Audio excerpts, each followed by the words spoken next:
দর্শক বন্ধু, আশা করি সবাই ভালো আছেন। 2025 সাল 9 সংখ্যার বছর, মঙ্গলের বছর। হনুমানজির সেবা করবেন, ভয় পাওয়ার কোনো কারণ নেই। মঙ্গলের দোষ যাদের আছে, সেই জাতি জাতিকার ডিভোর্স বা যাদের মঙ্গল ডিস্টার্ব, মঙ্গল হলো ভূমিপুত্র, সেই কারণে ভূমি সম্পত্তি নিয়ে অশান্তি, কেস মামলা মকদ্দমা হতেই পারে। ধৈর্য রাখুন, স্থির থাকুন। আজ একটি বিষয়, বর্তমান সবাই ভয় পাচ্ছে, শনি 30 বছর পর নিজের ঘর ত্যাগ করছে। 30 বছর পরে, মানে 2.5 বছর করে একটা করে ঘর পাস করে। সেই শনি, যে গ্রহদের রাজা, গ্রহরাজ শনি বলা হয়, কর্মের ফলদাতা, ন্যায় নিষ্ঠাবান। শনি যার সুপ্রভাবিত দেয়, সে হলো প্রচুর কোটিপতি। তাহলে শনি যদি নিজের ঘর ত্যাগ করে, কতটা খারাপ হতে পারে, কোন কোন রাশির ওপর কিছু কিছু তত্ত্ব। ধরা যাক আপনার জন্মকুণ্ডলী যে ছক আছে, সেই আপনার ঘটবে। যে একটা গ্রহ প্রাস করছে, একটা সঞ্চার হিসাবে গ্রহের ট্রানজিট, এখানে ভয়ঙ্কর বিপদ, ভয়ঙ্কর কিছু খারাপ, এরকম কিছু হয় না। অনেকে ভয় দেখাচ্ছে, ভয় পাবেন না। আমি বলছি ভয় পাওয়ার কোনো প্রয়োজন নেই। সে তার নিজের ঘর ছেড়ে চলে যাচ্ছে। আমরা আমাদের নিজের ঘর ছেড়ে যেমন দূরে ব্যবসায় করতে চলে যাই, তাতে কি ক্ষতি হয়?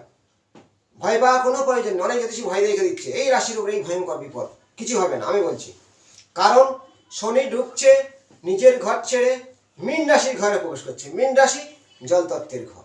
মীন রাশির সঙ্গে শনির কুম্ভ রাশি, মানে শত্রুতা নয়, মিত্রতা নয়, সমভাব। শনি ও বৃহস্পতির সমভাব।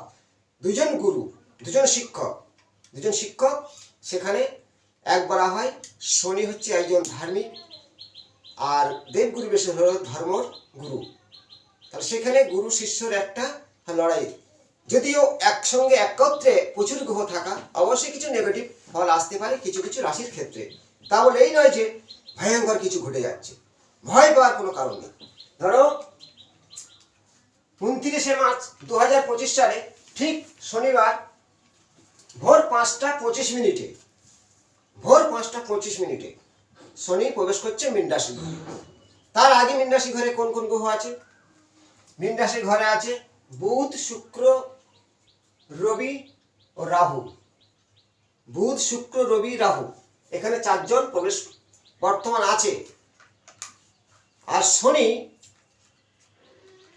ঠিক মীন রাশির ঘরে ভোর 5টা 25 মিনিটে প্রবেশ করছে। তাহলে শনি যত মীন রাশির ঘরে ঢুকবে, আর কিছুদিন পরে রাহু কুম্ভ রাশিতে প্রবেশ করবে। কিন্তু রাহু কুম্ভ রাশিতে প্রবেশ করলে অনেকের অবশ্যই সমস্যা আসতে পারে। কেন? এবার কোন কোন রাশির কেমন? যেমন মীন রাশি, ধরো পূর্ণ ষাঢ়াদি শুরু হবে, আর কুম্ভ রাশির সেকেন্ড। তাহলে কর্কট রাশির অষ্টম ভাব হলো কুম্ভ রাশির ঘর। অষ্টম ঘরে যে কর্কট রাশির যে বারবার বিভিন্ন চাপ, মানসিক চাপ, বিভিন্ন হওয়া কাজ হচ্ছিল না, সেইগুলো সফলতা লাভ অবশ্যই হবে। শারীরিক যে কষ্ট কর্কট রাশি বা লগ্নে শারীরিক সমস্যাগুলো অবশ্যই মিটবে। কিন্তু আবার কিছুদিন পরে রাহু প্রবেশ করবে অষ্টম ঘরে, শারীরিক সমস্যা আবারই সে শুরু হবে। তেমনি সিংহ রাশি দেখো, এখান থেকে কাউন্ট করলে 1 2 3 4 5 6 7, অষ্টম ভাবে শনি প্রবেশ করবে সিংহ রাশির ক্ষেত্রে।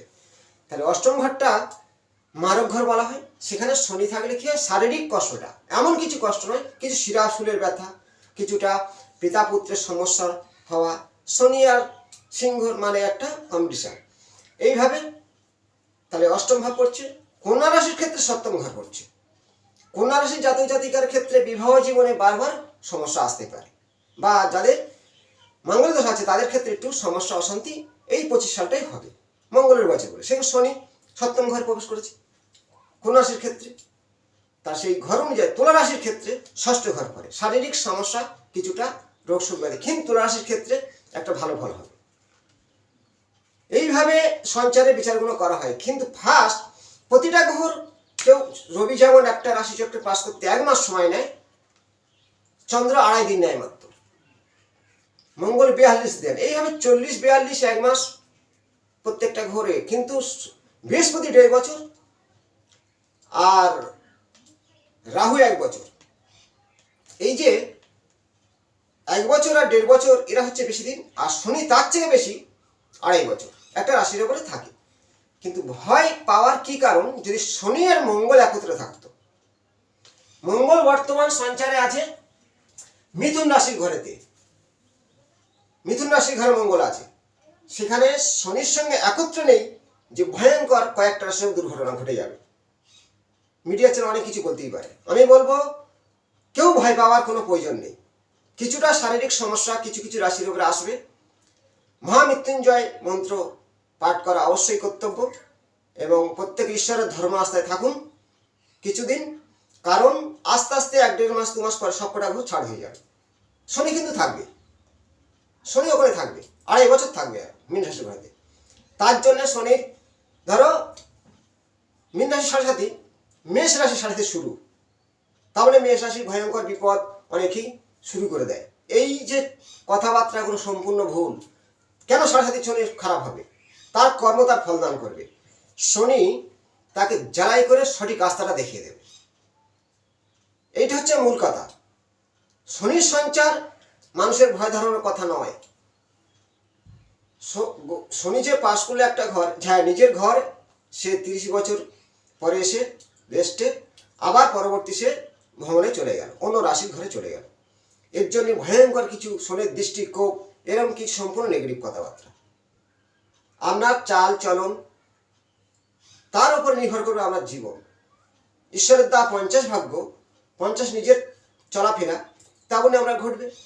যদি বাস্তবগত আপনার সমস্যা থাকে, বাস্তবগত সমস্যা কি? মূল কারণ হলো শনি দিক হলো পশ্চিম, সেই দিকটা যদি প্রচুর ঢাল থেকে যায়, সেই দিকে শনির ঠিক 270 ডিগ্রির মধ্যে বাস্তব কম্পাসে দেখে সেখানে কোনো রকম বাথরুম আছে, ঢাল আছে, পচা ড্রেন, তাহলে আপনার কিছু নেগেটিভ আসতেই পারে। কেমন? অর্থ কিছু নষ্ট হওয়া, শারীরিক শেয়াশুলি ব্যথা হওয়া, এই ধরনের কন্ডিশন ঘটে যায়। শনির দিকে বিভিন্ন ভয় ধরে দেওয়া, এই কথাবার্তাগুলো ঠিক নয়।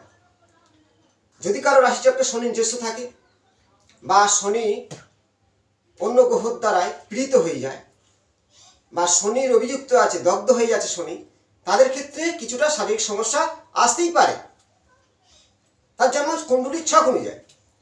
তাহলে প্রত্যেকটা রাশির ভয়ঙ্কর বিপদ এরকম কোনো ব্যাপার নয়। আবার শনির সঞ্চারে প্রচুর লাভও হবে, কিছু ক্ষেত্রে প্রচুর লাভ দেখা যাবে, কারণ শনি হলো কর্মের ফলদাতা। নিজের ঘরে চুপচাপ ছিল, ঘর চেঞ্জ করছে, ধীরে ধীরে সে কর্মের পথে আগিয়ে দেবে, শিক্ষার প্রতি আগিয়ে দেবে, তার কর্মের দিক থেকে তার জীবনে সফলতা লাভ দেবে। এইটা মূল কারণ। শনি নিয়ে অনেক কিছু ব্যাপার, কিচ্ছু নয়। শনি কর্মের ফলদাতা, আপনার কর্মের উপর নির্ভর করবে, জন্ম ছকে যা আছে সেইটাই ঘটবে।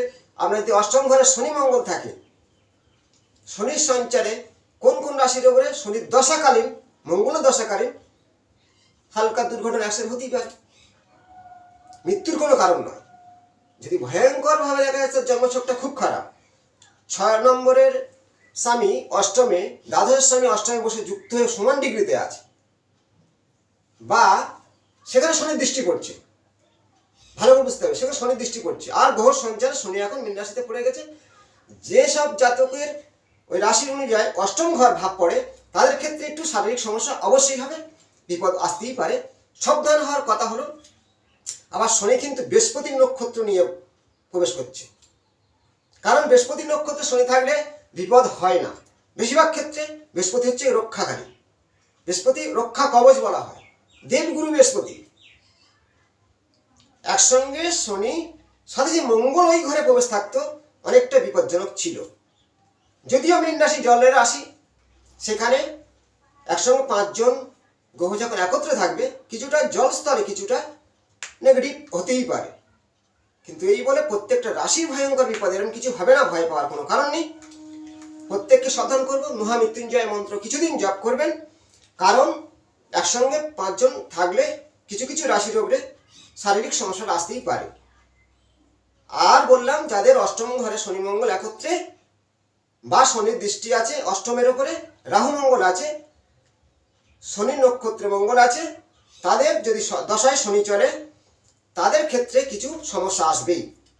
তার জন্যে হনুমান চালিসা পাঠ করা, মহামৃত্যুঞ্জয় পাঠ করা, দক্ষিণাকালী স্তুতি করা। দক্ষিণাকালী হলো শনির গুরু। দক্ষিণাকালী স্তব করুন, আপনার জীবনে কোনো সমস্যা আসবে না। শনির সঞ্চার এইটা হচ্ছে ব্যাপার। প্রত্যেকটা ঘর সঞ্চার। বললাম যে শনি একটা বছর 2.5 বছর একটা রাশির উপরে, চন্দ্র মাত্র 8 দিন। চন্দ্রকে ধরে আমাদের রাশি গণনা করা হয়, যে কোন ঘরে যাচ্ছে চন্দ্র সেইটা তার রাশি। আর সূর্যকে ধরে লগ্ন, 2 ঘন্টা পর পর লগ্ন চেঞ্জ হয়। এইটা মূল কারণ। আপনার কর্মের উপর নির্ভর করবে। কর্মে রত থাকুন, সঠিক রাস্তায় চলুন। পরবর্তী অংশে নতুন করে তথ্য নিয়ে আসবো। ভালো থাকবেন। নমস্কার।